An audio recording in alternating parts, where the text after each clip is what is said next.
আসসালামু আলাইকুম প্রিয় ফুটবল ফ্যান্স। লিওনেল মেসির ইন্টার মায়ামির সামনে খুবই গুরুত্বপূর্ণ কঠিন একটা ম্যাচ রয়েছে। কঠিন এজন্য বলছে যে এমএলএসে এখন পর্যন্ত ইন্টার মায়ামির যে প্রসিডিংস পয়েন্ট টেবিলে যদি আপনি দেখেন, সর্বশেষ ম্যাচগুলোতে ইন্টার মায়ামি ভালো খেলতে পারেনি।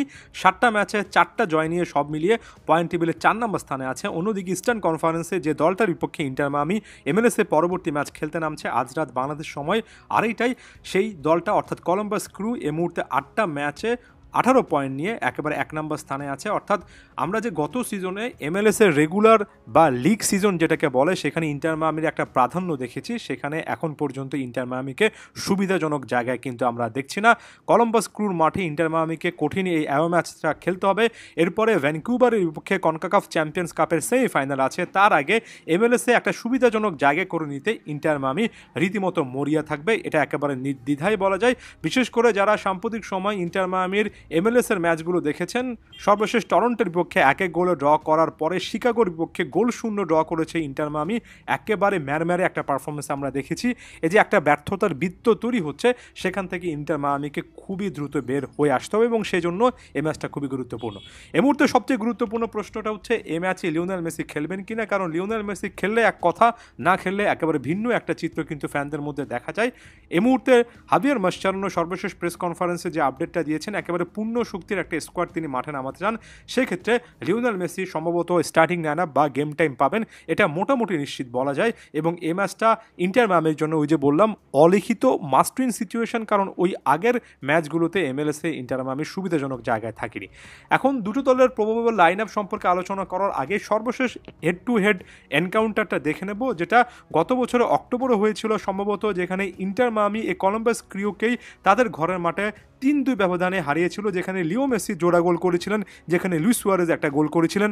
খুবই হার্ডফোর্ড একটা ম্যাচ ছিল। অর্থাৎ এখানে সাম্প্রতিক অভিজ্ঞতা বলছে মেসি সুয়ারেজরা যখন মাঠে ছিলেন তখনও এ দলটার বিপক্ষে জয় পাওয়াটা খুব একটা বেশি সহজ হয়নি। আপনি যদি এর আগের ফিক্সচারটাতে 14 আগস্টে চলে যান, সেখানে কলম্বাস ক্রিও উল্টা নিজেদের ঘরের মাঠে 3-2 ব্যবধানে জয় পেয়েছিল। অর্থাৎ সব মিলিয়ে কঠিন একটা ম্যাচ নির্দেশে বলা যায়। এখন প্রশ্ন হচ্ছে ইন্টার মায়ামির লাইন আপটা কী হবে। বেস্ট পসিবল 11 যেহেতু ঘুরে ফিরে সে প্লেয়ারদেরকে আমরা বেশি দেখতে পারবো। গোলকিপার হিসেবে উস্তারি ভালো একটা ফর্ম দেখাচ্ছেন, এটা বলা যায়। সেন্টার ব্যাক পজিশনে হয়তোবা ফ্যালকন এবং নোয়া অ্যালান খেলবেন। লেফট ব্যাক হিসেবে জর্ডি আলবা, রাইট ব্যাক হিসেবে মার্সেলো ওয়েগান শুরু করতে পারেন।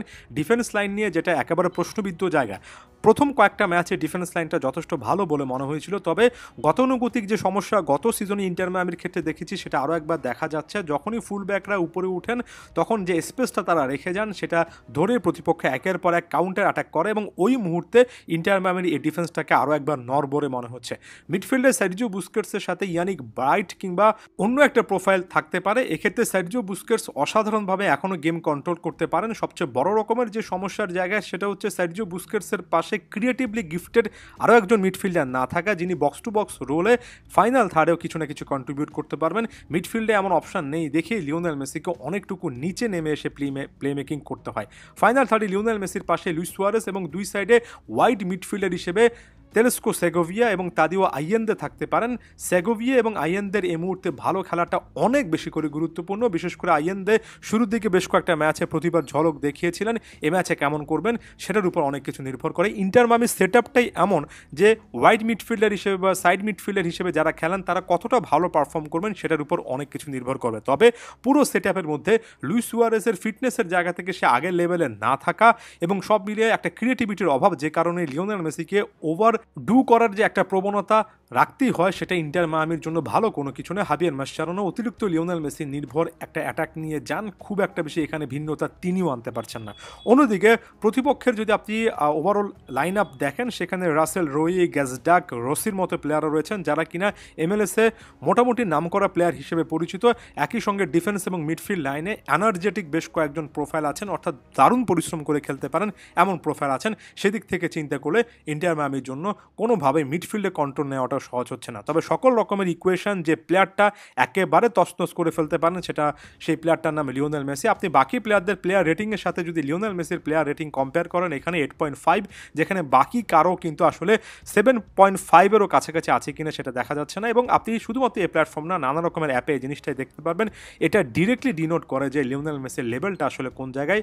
তাই লিও মেসিকে যদি বিন্দুমাত্র বা অল্প পরিমাণ হলেও সহায়তা বাকি প্লেয়াররা করতে পারেন, এমন টাইপের ম্যাচ লিও মেসি বের করে আনতে পারেন। কথা হচ্ছে ইন্টার মায়ামি প্লেয়াররা সেটা করতে পারবেন কিনা। ধন্যবাদ সবাইকে।